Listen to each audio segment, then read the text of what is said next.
মাল আউট হয়ে যাবে গল্পটি শুনলে কানে হেডফোন দিয়ে শুনুন। আমার নাম করিশ্মা, আমার বয়স ৩০ বছর। আমার বিয়ে হয়েছে ১৫ বছর আগে এবং আমি দেখতে খুব ফর্সা। আমার চুল কোমর পর্যন্ত লম্বা। আমি রাস্তার ধারে একটি হোটেল চালাই, যেখানে প্রতিদিন রাস্তা দিয়ে যাওয়া ড্রাইভাররা খাবার খেতে এবং চা পান করতে আসে। আমার হাতের তৈরি ঘরের মতো খাবার সব ড্রাইভারদের খুব পছন্দ হয় এবং তারা সেই খাবারের প্রশংসা করতে ক্লান্ত হয় না। আজ আমি আপনাদের যে গল্প শোনাচ্ছি তা সেই সময়ের, যখন বর্ষাকাল ছিল। আমার হোটেলে একটি ট্রাক ড্রাইভার এসেছিল। বাইরে খুব তীব্র বৃষ্টি হচ্ছিল, যার কারণে তার গাড়ি চালাতে সমস্যা হচ্ছিল। সে আমাকে জিজ্ঞাসা করল, আমি কি রাত থাকার জন্য একটি রুম পেতে পারি? আমার কাছে মাত্র ২টি রুম ছিল, যার মধ্যে একটি ইতিমধ্যে ভাড়া দেওয়া ছিল। সেই ড্রাইভার খুব অনুরোধ করতে লাগল, তাই আমি তাকে আমার রুম রাতের জন্য থাকার জন্য দিয়ে দিলাম। আমার বিয়ে হয়েছে ১৫ বছর আগে, কিন্তু এখনও পর্যন্ত আমার কোনো সন্তান নেই। আমার স্বামী নীলেশ খুব শান্ত স্বভাবের ছিল, কিন্তু সে খুব পরিশ্রমী ছিল। আমরা দুজন মিলে আমাদের হোটেল চালাতাম। সকাল থেকে রাত পর্যন্ত আমরা দুজনেই সেখানে কাজ করতাম। আমাদের কাছে তেমন বেশি টাকা ছিল না এবং হোটেল থেকে আয়ও বেশি হতো না। তবুও আমরা বিশ্বাস করতাম যে একদিন প্রচুর টাকা আসবে। যদি আমাদের আগে থেকেই টাকা থাকত, তাহলে আমরা একটি বড় হোটেল খুলে ফেলতাম। বেশিরভাগ ড্রাইভার শুধু চা পান করার জন্য থামত এবং খাবারের মধ্যে আমি রুটি, বাটি, চোখা এবং চাটনি বানাতাম। এটি ছিল আমার মেনু, কিন্তু পাঞ্জাবি ড্রাইভারদের পাঞ্জাবি খাবার খুব পছন্দ ছিল। আমি পাঞ্জাবি এবং চাইনিজ খাবারও বানাতে পারতাম, কিন্তু আমার স্বামী চাইত যে আমাদের হোটেল শুধু বিহার এবং ইউপির খাবার পরিবেশন করুক। কখনো কখনো এমনও হতো যে একটি গ্রাহকও খাবার খেতে আসত না। এমন সময়ে আমার স্বামী পাশের একটি ছোট পুকুরে মাছ ধরতে যেত। সে তার বন্ধুদের সাথে মাছ ধরে এবং সেগুলো বিক্রি করার জন্য মার্কেটে নিয়ে যেত। যখন আমার স্বামী বাড়িতে থাকত না, তখন হোটেলের সব কাজ আমাকেই সামলাতে হতো। এমন সময়ে কিছু গ্রাহক শুধু আমাকে দেখার জন্য হোটেলে আসত। তাদের চা পান করতেও ভালো লাগত না, কিন্তু তারা আমার সাথে কথা বলার জন্য আসত। হোটেলের পিছন দিয়ে একটি হাইওয়ে চলে গেছে, যেখান দিয়ে ট্রাক এবং গাড়ি চলাচল করে। এর কারণে আমার গ্রাহক কমতে শুরু করেছিল। যারা হোটেল এবং লজ চিনত, তারাই এখানে আসত। নতুন ড্রাইভারদের হোটেলের সম্পর্কে জানাই হতো না। আমার গ্রাহক দিন দিন কমছিল। আমার ব্যবসা যেন বন্ধ হওয়ার পথে ছিল। ঘরে টাকার অভাব অনুভব হতে শুরু করেছিল। মাছ ধরেও বেশি টাকা আসত না, তাই আমার স্বামী শহরে মিস্ত্রির কাজ করতে চলে গেল। সেখানে মিস্ত্রির কাজে ভালো টাকা মিলত এবং আমার স্বামী সেটাই করতে লাগল। আমার স্বামী আমাকে বলছিল যে এখন হোটেল বন্ধ করে দেওয়া উচিত, কিন্তু আমি তাকে বলতাম, না, আমি ঘরে বসে কি করব। তাই আমি হোটেল ঠিকই চালিয়ে রাখলাম। এখন আমার স্বামী ৮-১০ দিন পর্যন্ত আমার কাছে আসত না। স্বামী দূরে থাকায় তার অভাব আমি খুব অনুভব করতাম। আমরা একে অপরের সাথে কথা পর্যন্ত বলতে পারতাম না। স্বামীর স্মৃতিতে আমি হারিয়ে যেতাম। কখনো ভাবতাম সে আগে কত সুন্দর দেখাত, কিন্তু এখন তা আর নেই। সে কিছুটা নেশাও করতে শুরু করেছিল। আগে সে এত খুশি মেজাচ্ছিল যে তার হাসি দেখে আমিও ভালো লাগত।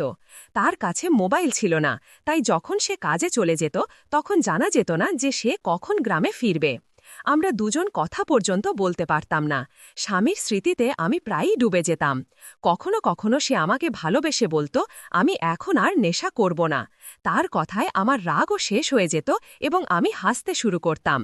আমার কোনো সন্তান ছিল না, যার কারণে আমি খুব দুঃখিত থাকতাম এবং আমার স্বামীরও সন্তানের ইচ্ছা ছিল। স্বামী আমাকে বলতো, আমি তোমাকে সুখ দিতে পারিনি, এবং আমি তাকে বোঝানোর চেষ্টা করতাম যে সব ঠিক হয়ে যাবে। টাকার অভাবে সে প্রায়ই হতাশ হয়ে যেত এবং তার হতাশা আমাকেও দুঃখ দিত, কিন্তু আমি কখনো কোনো জিদ করিনি। একদিন বৃষ্টি হচ্ছিল এবং রাতের সময় ছিল। ঠিক তখন একটি ট্রাক আমার হোটেলের সামনে এসে থামল। আমি হোটেল বন্ধ করতে যাচ্ছিলাম। ঠিক তখন একটি ট্রাক ড্রাইভার এলো। সে টর্চ জেলে হোটেলের দিকে তাকালো এবং আমাকে জিজ্ঞাসা করল, খাবার জন্য কিছু মিলবে? আমি বললাম, হ্যাঁ, আমি এখনই গরম খাবার বানিয়ে দিচ্ছি। প্রথমে আমি তাকে চা বানিয়ে দিলাম, তারপর খাবার বানাতে লাগলাম। ২০ মিনিটের মধ্যে আমি তাকে খাবার পরিবেশন করলাম। সে পেট ভরে খেয়ে এবং বলল, আপনার হাতের খাবার খুব সুস্বাদু। আমি তাকে ধন্যবাদ দিলাম। সে বলল, বৃষ্টি খুব তীব্র, আমি গাড়ি চালাতে পারব না। এখানে থাকার কোনো জায়গা মিলবে? আমার কাছে 2টি রুম ছিল, যার মধ্যে একটি ভাড়া দেওয়া ছিল। সে স্বভাবেই খুব ভালো লাগছিল, তাই আমি ভাবলাম না যে গ্রাহকের সংখ্যা কমে গেছে, তাকে ফিরিয়ে দেওয়া ঠিক হবে না। আমি বললাম, একটি ঘর আছে কিন্তু সেখানে আমি থাকি। সে বলল, কোনো সমস্যা নেই, আমি সেখানে মানিয়ে নেব। সে ট্রাক থেকে তার ব্যাগ নিয়ে এলো। আমি তাকে ঘরে নিয়ে গিয়ে জায়গা দিলাম। ঘরে 2টি খাট ছিল। সে তার ব্যাগ রেখে একটি খাটে বিশ্রাম নিতে লাগল। আমি হোটেলের বাকি কাজ সামলাচ্ছিলাম। সে একটি খাটে ঘুমিয়ে পড়ল এবং অন্যটিতে আমি। রাত প্রায় 2টা বাজে। বৃষ্টি থামার নামই নিচ্ছে না, বিদ্যুৎও চমকাচ্ছে। আমি দেখলাম সে ঠান্ডায় কাঁপছে। আমার তার ওপর দয়া হলো। আমি আমার একটি চাদর তাকে দিয়ে দিলাম। সে ঘুমিয়েছিল, তাই আমি তাকে জাগালাম না, কিন্তু অনুভব করলাম তার জ্বরও হয়েছে। সম্ভবত সে সম্পূর্ণ ভিজে গিয়েছিল। আমার কাছে কিছু ওষুধ ছিল।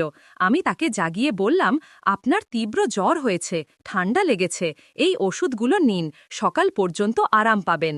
সে ওষুধ নিল এবং আমাকে জিজ্ঞাসা করল, আপনি কি এখানে একা থাকেন? আমি বললাম, হ্যাঁ, এই হোটেলটি আমার। আমার স্বামী শহরে কাজ করেন। হাইওয়ে রাস্তা পার হওয়ার পর আমাদের গ্রাহক কমে গেছে। তারপর আমি তাকে বিশ্রাম নিতে বললাম এবং আমিও ঘুমিয়ে পড়লাম। সকাল 5টায় আমার চোখ খুলল। আমি দেখলাম ট্রাক ড্রাইভার সেখানে নেই। বাইরে গিয়ে দেখলাম তবুও সে নেই, কিন্তু সে খাটের ওপর 3000 টাকা রেখে গেছে। আমি ভাবনায় পড়ে গেলাম যে সে না বলে চলে গেছে। অন্তত যাওয়ার সময় বললে ভালো হতো। কিন্তু সেই লোকটি খুবই সৎ ছিল, সে টাকাও রেখে গেছে। না হলে অন্য কেউ হলে হয়তো টাকাও না দিত। তার সততা আমাকে খুব পছন্দ হলো। পরের দিন আমার স্বামী ফিরে এলো। সে 20 দিন ধরে আমার কাছে ছিল না। আমি তাকে জিজ্ঞাসা করলাম, আপনি এতদিন কেন আসেননি, কোথায় গিয়েছিলেন? সে বলতে লাগল, আমি চেন্নাইতে কাজ করতে গিয়েছিলাম। সেখানে একটি কনস্ট্রাকশন সাইটে কাজ চলছিল। ফেরার পথে বৃষ্টি খুব তীব্র ছিল, কোনো যানবাহন পাওয়া যাচ্ছিল না। কিন্তু এখন সব ঠিক আছে। আমার স্বামী 20 দিন পর বাড়ি ফিরেছিল এবং এবার সে কোনো নেশাও করেনি। সে আমাকে বলল, দেখো করিশ্মা, আমি তোমাকে বলেছিলাম যে এখন আমি নেশা করব না। এবার আমি এত পরিশ্রম করেছি যে নেশা করার সময়ই পাইনি।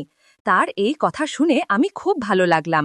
1 মাস পর সেই ট্রাক ড্রাইভার আবার আমার হোটেলে এলো। আমি তাকে দেখেই চিনে ফেললাম। সে হাসতে হাসতে বলল, দ্রুত খানা বানান, আপনার হাতের খানা গতবার খেয়েছিলাম, তার স্মৃতি এখনও তাজা। আমার তার আগে আর কিছু বলতে ভালো লাগলো না, তাই আমি আগে খানা বানিয়ে দিলাম। যখন সে খানা খাচ্ছিল তখন আমি তাকে বললাম, আপনি গতবার এসেছিলেন, বৃষ্টি হচ্ছিল, আপনার ঠান্ডা লেগেছিল এবং জ্বরও হয়েছিল। আমি আপনাকে ওষুধ দিয়েছিলাম, কিন্তু আপনি সকালে উঠে না বলে চলে গিয়েছিলেন। সে বলল, বৃষ্টির কারণে রাস্তা খারাপ ছিল এবং আমার গাড়ি থেকে মাল নামানোর অর্ডার এসেছিল। যদি সময় মতো মাল না নামাতাম তাহলে আমার ওপর জরিমানা লাগত।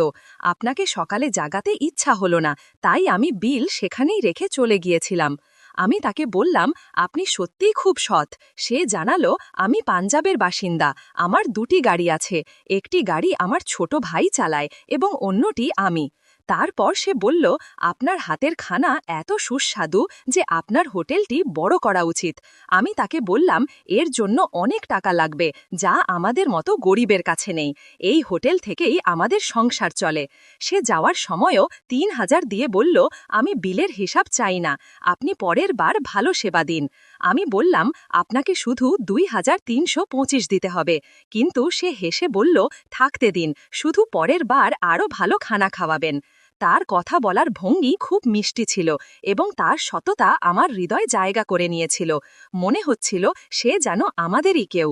সে চলে গেল এবং তখনই আমার স্বামী ফিরে এলো। আমি আমার স্বামীকে সেই ড্রাইভার সম্পর্কে সব কথা বললাম এবং এও বললাম যে সে গত মাসে 3000 দিয়েছিল এবং এবারও সে খুশি মনে 3000 দিয়ে গেছে। আমার স্বামীও হেসে বলল, করিশ্মা, তোমার হাতে এমন জাদু আছে যে এই ট্রাক ড্রাইভাররা তোমার খানায় খুব খুশি হয়। সেই ট্রাক ড্রাইভার আমাকে বলেছিল যে এখন 5 দিনের মধ্যে ট্রাক খালি হবে এবং ফেরার পথে ভাড়া পেলে তখন আমি আবার আসব। আমি আমার স্বামীকে বললাম যে সে 5 দিনের মধ্যে ফিরে আসবে। আমি এবং আমার স্বামী আমাদের নিজ নিজ কাজে ব্যস্ত হয়ে পড়লাম। কিন্তু যেমন সে বলেছিল 5 দিন পর সে ফিরে এলো। আমার স্বামীও সেই সময় হোটেলেই ছিল। আমি তাকে দেখে তাড়াতাড়ি আমার স্বামীকে ডাকলাম, জি শুনুন, সেই ট্রাক ড্রাইভার ফিরে এসেছে। আমার স্বামী রান্নাঘরে কাজ করছিল। আমি তাকে বসার জন্য টেবিল সাজালাম। সে খানার অর্ডার দিল এবং আমার স্বামী রান্নাঘর থেকে বেরিয়ে এলো। কিন্তু তাকে দেখে সে কিছুক্ষণ সেখানে তিনি এমনভাবে দাঁড়িয়ে রইলেন যেন তাকে কোনো চিন্তায় ফেলে দেওয়া হয়েছে। আমি আমার স্বামীকে জিজ্ঞাসা করলাম, কি হয়েছে, আপনি তাকে দেখে এমন কেন হয়ে গেলেন? সেই ট্রাক ড্রাইভার তৎক্ষণাৎ উঠে চলে গেল। তখন আমার স্বামী বললেন, তুমি জানো না ওই লোকটি কে? সে কোনো সাধারণ মানুষ নয়। আমি আমার স্বামীকে জিজ্ঞাসা করলাম, শেষ পর্যন্ত কি হয়েছে, আপনি আমাকে স্পষ্ট করে বলুন। তখন তিনি বললেন, আমি আগে ট্রাক ড্রাইভার হিসেবে কাজ করতাম। এও সেই একই ট্রাকে আমার সঙ্গে হেল্পার হিসেবে কাজ করত। কিন্তু একবার যখন আমরা পেট্রোল পাম্পে ঘুমাচ্ছিলাম, ট্রাক চুরি হয়ে গেল এবং আমার ওপর অভিযোগ করল যে আমি মালপত্র সহ ট্রাক চুরি করেছি। আমি কোনো ভুল করিনি, কিন্তু মালিক আমার উপর বিশ্বাস করেনি। আমাকে 1 মাসের জন্য জেলে ঢুকিয়ে দেওয়া হলো এবং আমার থেকে 1 লাখও আদায় করা হলো। সেই ঘটনার কারণেই আজ আমি ঋণের মধ্যে আছি এবং হোটেল চালাচ্ছি। আমার স্বামীর দুঃখ আমি বুঝতে পারলাম। আমি গভীর চিন্তায় ডুবে গেলাম। কিন্তু সেই ট্রাক ড্রাইভার আবার হোটেলে ফিরে এলো এবং আমার স্বামীকে বলল, দোস্ত, যা কিছু হয়েছে তাকে একটা স্বপ্ন মনে করে ভুলে যাও। আজ আমি ভালো উপার্জন করছি। তোমার মনে হতে পারে যে আমি মালিককে তোমার সম্পর্কে কিছু বলেছি, কিন্তু আমি তেমন কিছু করিনি। আমি জানতাম যে এই হোটেলটা তোমার এবং তুমি আমার থেকে সাহায্য নেবে না, তাই আমি এইভাবে তোমাকে সাহায্য করার কথা ভেবেছি। সে আমার সামনে আমাকে বলতে লাগল, ভাবি, আপনি ওকে বোঝান। কিন্তু তার কথা শোনার পর আমিও তার কিছু বলার প্রয়োজন বোধ করলাম না। সে চলে গেল এবং যখন সে হোটেল ছাড়ল তখন 1 লাখ দিয়ে বলল, যা হয়েছে তা ভুলে যাও। 2 মাস পর আমরা জানতে পারলাম যে আমি গর্ভবতী। আমি এবং আমার স্বামী খুব খুশি হলাম।